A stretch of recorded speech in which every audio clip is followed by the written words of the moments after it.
कहानी सुनाता हूँ। एक आदमी एक सिटी में घूमने आता है और उसे वहाँ के लोग बहुत ही महंगे महंगे याच दिखाते हैं कि ये देखो, ये वाला यहाँ के बैंकर का याच है, ये वाला यहाँ के ब्रोकर का याच है और ये वाला यहाँ के इंश्योरेंस एजेंट का है। फिर थोड़ी देर घूमने के बाद वो बंदा बहुत ही इनोसेंटली पूछता है कि ये सब तो ठीक है, लेकिन इन बैंकर और ब्रोकर्स के कस्टमर्स के याच कहाँ है। और ये सवाल सुनते ही वहाँ के लोग हंसने लगते हैं और कहते कि अरे बुद्धू, कस्टमर्स के कोई याच नहीं होते, क्योंकि इनके कस्टमर्स ने कभी इतना पैसा कमाया ही नहीं कि वो अमीर होके कोई याच खरीद सके। अब दोस्तों, ये कहानी मैं फ्रेड शूट की इस book where are the customers याच से कह रहा हूँ, जो खुद एक स्टॉक ब्रोकर रह चुके हैं। और ये बुक 80 साल पुरानी है, लेकिन इन्वेस्टमेंट इंडस्ट्री में आज भी वही चीजें होती है जो तब होती थी, क्योंकि इस इंडस्ट्री के बहुत सारे ऐसे सीक्रेट्स है जो बैंकर्स, इंश्योरेंस एजेंट्स और ब्रोकर्स हम मिडिल क्लास लोगों को कभी बताते ही नहीं है, जिससे वो खुद अमीर बनते रहते हैं और मिडिल क्लास लोग जिंदगी भर स्ट्रगल करते रह जाते हैं। तो दोस्तों, यही चीज आपको आज इस वीडियो में मैं एक्सप्लेन करने वाला हूँ, क्योंकि स्कूल में फाइनेंशियल एजुकेशन नाम का सब्जेक्ट होता नहीं है, तो बहुत लोग सपने में भी ये सब चीजें इमेजिन नहीं कर सकते। तो इसीलिए आज की वीडियो में हम ये 3 इंपॉर्टेंट चीजें डिस्कस करने वाले हैं। सबसे पहले हम इस पावर को डिटेल में समझेंगे, क्योंकि पास्ट में मैंने कंपाउंडिंग के ऊपर कुछ वीडियोस बनाए थे, लेकिन फिर भी बहुत लोग कमेंट कर रहे थे कि उन्हें इतना क्लियरली समझ नहीं आया। तो इस वीडियो को आप पार्ट 2 समझ सकते हो, इससे आपका सारा डाउट क्लियर हो जाएगा। फिर हम ये जानेंगे कि ये बैंकर, ब्रोकर्स और इंश्योरेंस एजेंट्स आपसे कौन से राज छुपाते हैं। और फिर फाइनली हम ये जानेंगे कि आप कंपाउंडिंग के पावर से अमीर कैसे बन सकते हो, उसे अपने फायदे में यूज करके। तो वीडियो को एंड तक जरूर देखना, क्योंकि जैसे जैसे हम वीडियो में आगे बढ़ेंगे तो ये वीडियो इंटरेस्टिंग होता जाएगा और आपको कुछ चौंका देने वाली चीजें सीखने मिलेगी। और मैं गारंटी कह सकता हूँ कि इस एक वीडियो से आपकी फाइनेंशियल नॉलेज बहुत ज्यादा इंप्रूव होगी, जिससे आप एकदम कॉन्फिडेंट हो जाओगे अपनी फाइनेंशियल फ्रीडम की जर्नी में। तो चलिए शुरू करते हैं। तो दोस्तों, सबसे पहले हम कंपाउंडिंग के कॉन्सेप्ट को शॉर्ट में डिस्कस कर लेते हैं। अब इसका मतलब ये है कि जब आप पैसा इन्वेस्ट करते हो तो आपका पैसा और पैसा कमाता है, और वो जो और पैसा होता है वो और ज्यादा पैसा कमाता है, और इसी तरह ये प्रोसेस काम करता रहता है।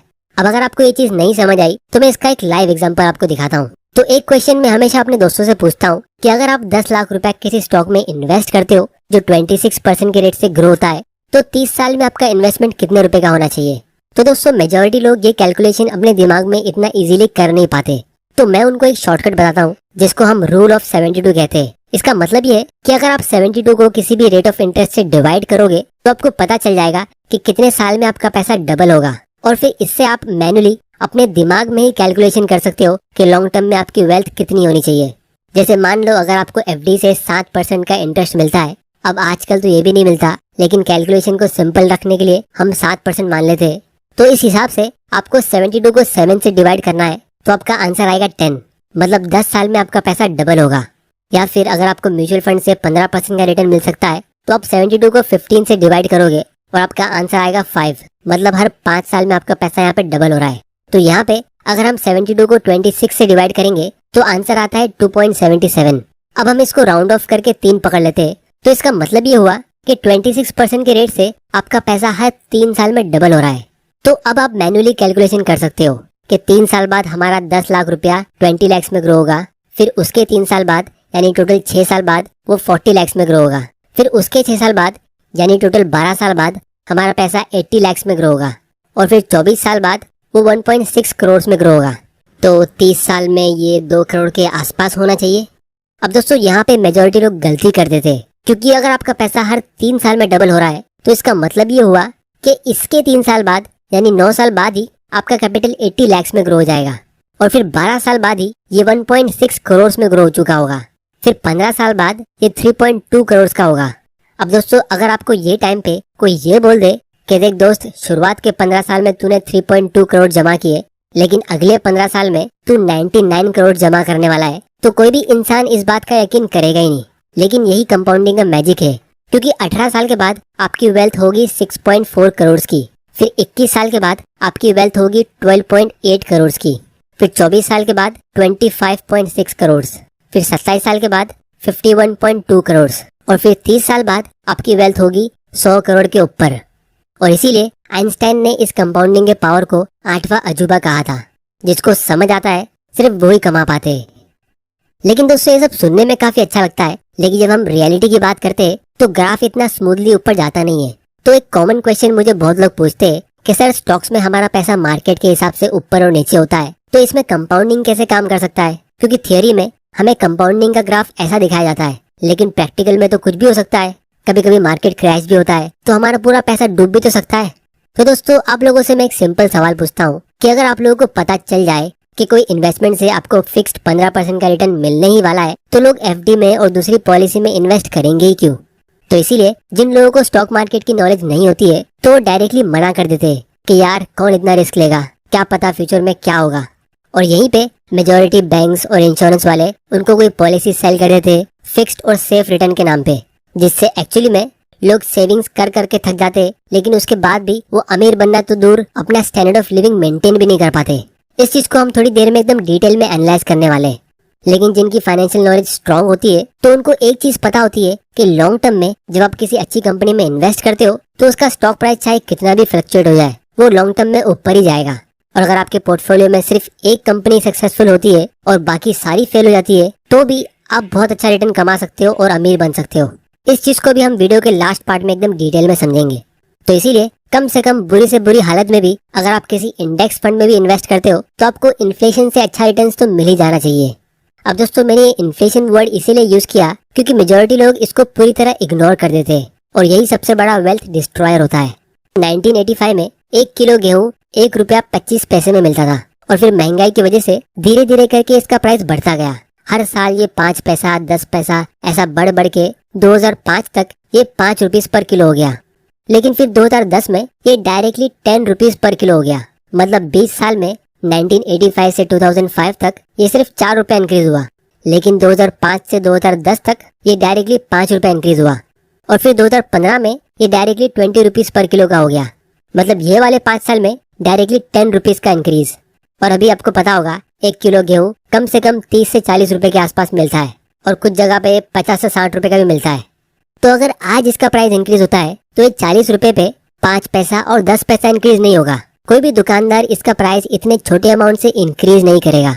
वो दुकानदार डायरेक्टली 2 रुपया या 5 रुपया इंक्रीज करेगा। और फ्यूचर में जब इसका प्राइस 100 रुपए का होगा, अब कुछ लोग कहेंगे कि गेहूं इतना महंगा कैसे हो सकता है, और बहुत सारे लोग ऐसी बढ़ती महंगाई से डरने भी लगते हैं और दुकानदार से फाइट करते हैं। लेकिन अगर हम इस इन्फ्लेशन के रेट को कैलकुलेट करेंगे, तो ये 1985 से अभी तक आप देख सकते हो 10% के रेट से इंक्रीज होता आ रहा है। मतलब इंडिया में महंगाई 10% के रेट से हर साल बढ़ रही है, जो एक छोटा नंबर नहीं है। गवर्नमेंट के ऑफिशियल रिकॉर्ड के हिसाब से इंडिया का इन्फ्लेशन 7.7% के रेट से इंक्रीज हो रहा है, लेकिन मेरे हिसाब से एक्चुअल इन्फ्लेशन 10% के आसपास ही है। जिसका मतलब ये है कि सिर्फ अगले 5-6 साल में ही 1 किलो गेहूं का प्राइस 100 रुपए का हो जाएगा। और जब ऐसा होगा, तो इसका प्राइस 2 रुपया और 5 रुपया इंक्रीज नहीं होगा, फिर ये डायरेक्टली 10 या 20 रुपया इंक्रीज होगा। तो जो भी प्राइस इंक्रीज होते हैं, वो हमेशा परसेंटेज के हिसाब से होते हैं, कंपाउंडिंग के पावर से। तो चाहे आप इस कंपाउंडिंग के पावर को समझो या मत समझो, लेकिन ये हमेशा आपके खिलाफ काम करता रहेगा। और इसीलिए अगर आप सिर्फ सेविंग्स करते हो, तो फ्यूचर में आपको बहुत स्ट्रगल करना पड़ सकता है। और अगर आप कोई भी ऐसी जगह इन्वेस्ट करते हो जहां आपको 10% से कम रिटर्न मिलता है, तो वो एक बहुत ही बुरा इन्वेस्टमेंट है। क्योंकि मैं कुछ ऐसे एल्डर लोगों को जानता हूँ जिनको 1500 और 1800 रुपए की सालाना पेंशन मिलती है, जिससे फिलहाल उनके एक दिन का होटल में खाने का बिल कवर होता है। लेकिन एक जमाने में उनका इससे पूरे साल का एक्सपेंस कवर होता था, क्योंकि इन्होंने ऐसे इन्वेस्टमेंट चुने जो वो टाइम पे एकदम अच्छे और सेफ लगते थे। लेकिन जैसे जैसे टाइम निकलता गया, तो इनके इन्वेस्टमेंट्स इतने खास रेट से ग्रो नहीं हुए और महंगाई ज्यादा बढ़ गई। और फिर कुछ इनोसेंट लोग ऐसे भी होते जो इसके ऊपर लोन ले लेते। मतलब 10% के रेट से तो महंगाई बढ़ती है, और उस पे 8-10% एक्स्ट्रा वो बैंक को इंटरेस्ट में पे करते। तो ऐसे लोगों को देखकर आपको सरप्राइज होने की जरूरत नहीं है कि वो लोग हमेशा पैसों को लेकर इतने परेशान क्यों रहते। लेकिन कंपाउंडिंग के अगेंस्ट जाने के बारे में हम किसी और दिन एकदम डिटेल में डिस्कस करेंगे। लेकिन फिलहाल हम ये समझते कि जो लोग हमें इन्वेस्टमेंट की सर्विस प्रोवाइड करते, यानी ये बैंकर्स और ब्रोकर्स, वो आपसे ये अमीर बनने के राज छुपा कैसे लेते। लेकिन उससे पहले हम ये समझते कि ये इन्वेस्टमेंट इंडस्ट्री काम कैसे करती है। तो दोस्तों, इन्वेस्टमेंट इंडस्ट्री के 2 साइड्स होते हैं। एक होती है बाय साइड, यानी बैंक्स और इंश्योरेंस कंपनीज। इनको ज्यादा प्रॉफिट तब मिलता है जब आप इनके पास ज्यादा पैसा जमा करते हो या इनकी पॉलिसी बाय करते हो। फिर दूसरी होती है सेल साइड, यानी ब्रोकरेज इंडस्ट्री। इनको ज्यादा प्रॉफिट तब मिलता है जब आप ज्यादा ट्रांजैक्शन करते हो, मतलब जब आप शेयर्स खरीद के उसे बेचते हो तब। तो सबसे पहले हम इस बाय साइड की बात करते हैं। अब दोस्तों, एक आदमी ने मुझे रिसेंटली एक ईमेल किया कि सर, मुझे अपनी बैंक से एक गारंटीड इनकम वाली पॉलिसी मिल रही है, जहां मुझे हर साल सिर्फ 2.4 लाख रुपीस इन्वेस्ट करना है 6 साल तक। फिर मुझे 20 साल के बाद 50 लाख रुपए मिलेगा। तो सर, आप मुझे बताएं कि इस पॉलिसी में क्या बुरा है। तो दोस्तों जब भी आपको कोई ऐसी पॉलिसी मिलती है तो आपको हमेशा उसका कंपाउंडेड रिटर्न चेक करना चाहिए कि आपका पैसा कितने परसेंट के रेट से ग्रो हो रहा है। और ये चीज आपको खुद चेक करना चाहिए, उनके लिखे हुए पैम्पलेट के भरोसे पे नहीं रहना चाहिए। और ये चीज चेक करना काफी सिंपल है। उसके लिए आपको एक्सेल में जाके IRR यानी इंटरनल रेट ऑफ रिटर्न का सिंपल फॉर्मूला डालना है और रिजल्ट आपके सामने होगा। इससे हमें ये पता चलता है कि आपका पैसा कितने परसेंट के रेट से ग्रो हो रहा है। जैसे हमने वीडियो के स्टार्ट में डिस्कस किया कि अगर आपका पैसा 5 साल में डबल हुआ तो इसका मतलब ये हुआ कि आपको 15% का रिटर्न मिला, और अगर वो 10 साल में डबल हुआ तो ये 7% का रिटर्न होता है। तो ये IRR सबसे यूजफुल तब होता है जब आप कहीं पे मल्टीपल पेमेंट करते हो, जैसे SIP में या ऐसी कोई पॉलिसी में।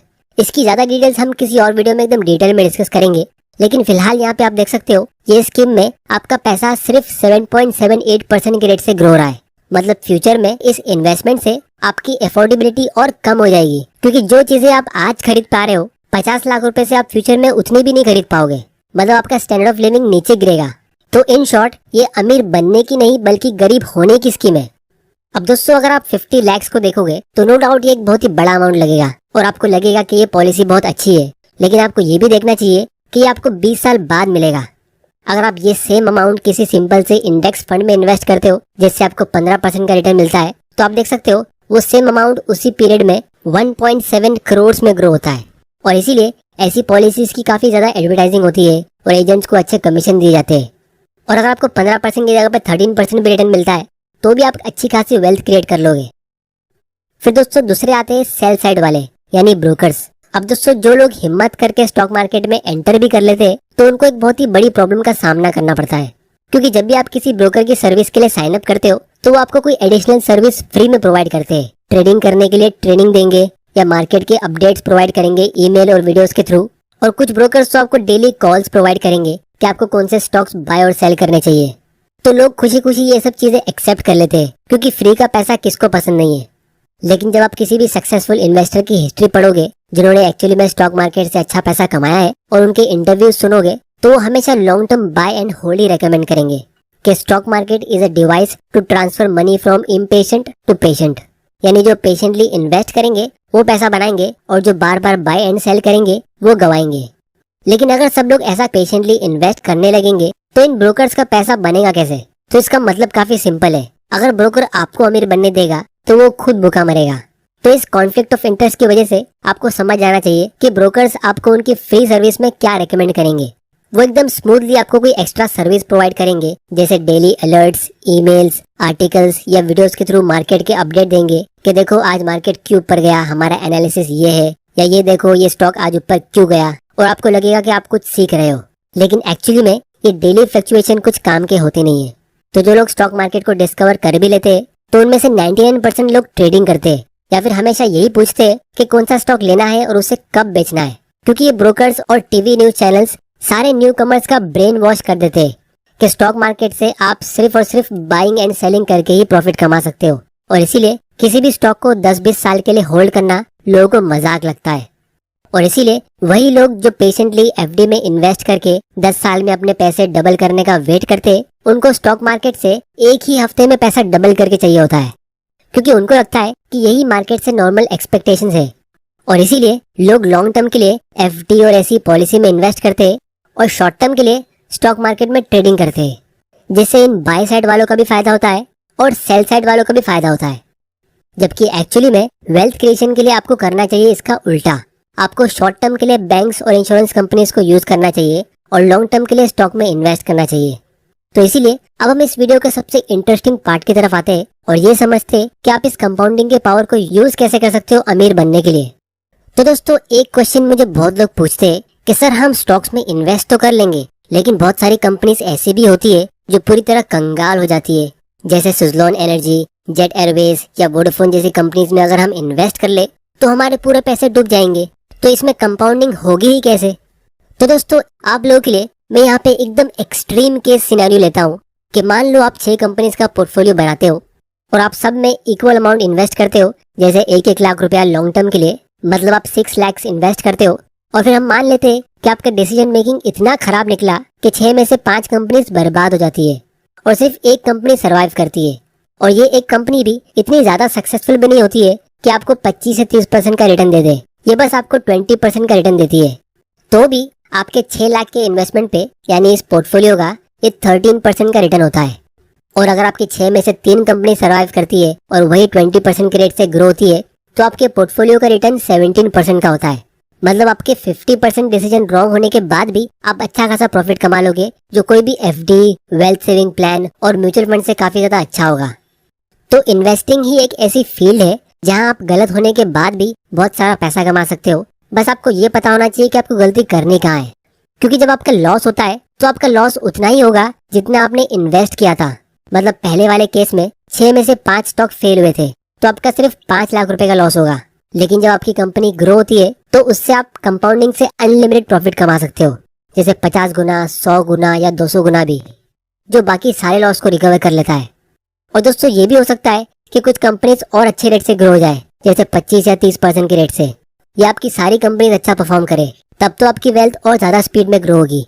क्योंकि यहाँ पे मैं आपको येस बैंक और वोडाफोन जैसी कंपनी में इन्वेस्ट करने की बात नहीं कर रहा हूँ। अगर आप थोड़ी सी रिसर्च करके और कॉमन सेंस यूज करके अच्छी कंपनीज पिक करते हो तो 6 में से 5 कंपनीज अच्छा परफॉर्म करेगी। लेकिन अगर आप पूरा यूट्यूब और सोशल मीडिया ब्राउज कर लोगे तो भी आपको इन चीजों के बारे में कोई बताएगा नहीं। सब यही बोलेंगे कि आपको कौन सा स्टॉक लेना है और उसे कब बेचना है। जैसे राकेश झुनझुनवाला ने कौन सा स्टॉक बाई किया और कौन सा सेल किया, सब यही पता लगाने की कोशिश करते हैं। लेकिन उनकी वेल्थ का सबसे बड़ा हिस्सा लॉन्ग टर्म इन्वेस्टिंग से आया है। उन्होंने टाइटन कंपनी में 2003 में इन्वेस्ट किया था जब इसका प्राइस 3 रुपए का था। ये चीज आप सबने सुनी होगी। और आज इस कंपनी का शेयर प्राइस 2000 रुपए के भी ऊपर है। तो ये उनके इन्वेस्टमेंट पे 800 गुना रिटर्न होता है। लेकिन सबसे इंटरेस्टिंग बात यह है कि ये स्टॉक आज एक दिन में 2.5% ऊपर गया है, मतलब 60 रुपीज ऊपर गया है। तो शॉर्ट टर्म में अगर आप दुनिया की सबसे बेस्ट ट्रेडिंग टेक्निक से 3 रुपए को 60 रुपए में ग्रो करना चाहोगे पूरे 1 साल में भी, तो भी आप नहीं कर पाओगे। लेकिन यहाँ पे ये 20 गुना ग्रो हुआ है सिर्फ एक दिन में। तो दोस्तों यही सीक्रेट है कंपाउंडिंग का स्टॉक मार्केट में। जो इसे समझता है वो इसका फायदा उठाता है और जो इसे नहीं समझते वो जिंदगी भर इसे पे करते रहते हैं। तो दोस्तों उम्मीद करता हूँ कि आपको इस वीडियो से कुछ ना कुछ सीखने जरूर मिला होगा। तो इस चैनल को सब्सक्राइब जरूर कर लेना और बेल आइकन प्रेस कर देना ताकि आपसे कोई ऐसे वैल्यूएबल वीडियोस मिस ना हो जाए। पर ये स्टॉक मार्केट किस खेत की मूली है कि हमसे ना हो पाएगा? हाँ, कौन कहता है यहाँ सिर्फ फुल पैंट वाले ही इन्वेस्ट करते हैं। इधर हाफ पैंट्स भी चलेंगे और सफेद बाल छोड़ो, इधर नीले भी दौड़ेंगे। सूट्स की जरूरत क्यों? सलवार सूट में भी हो सकता। और आपकी गाड़ी में पहिए 4 हो या 2, कोई भी इन्वेस्ट कर सकता है। सबका बॉस। डाउनलोड ग्रो, अकाउंट खोलो, मार्केट समझो, इन्वेस्ट करो।